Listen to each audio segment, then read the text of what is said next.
রংপুরের ধাপেরহাট এলাকার বসুর পুকুরে হাত পা বাঁধা অবস্থায় অটো চালক শাওনের লাশ শনাক্তর পর কান্নায় ভেঙে পড়েন স্বজনরা।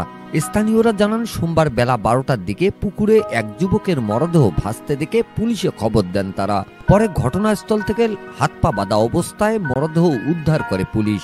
তাদের দাবি, অটোরিক্সা ছিনতাইয়ের পর হত্যা করে শাওনের লাশ হাত পা বেঁধে পুকুরে ফেলে যায় দুর্বৃত্তরা। বিকাল 4টার পর থেকে ও গাড়ি নিয়ে বের হয়েছে। বের হওয়ার পর আর বাসায় ফেরেনি।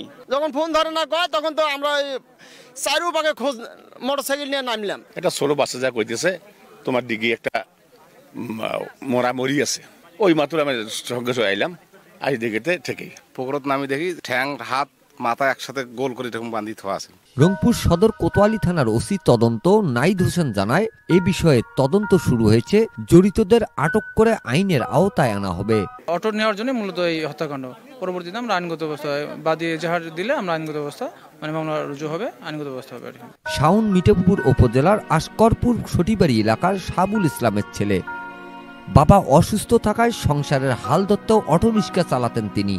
রবিবার বিকেলে বাড়ি থেকে অটোরিক্সা নিয়ে বের হওয়ার পর আর বাড়ি ফেরেননি শাওন।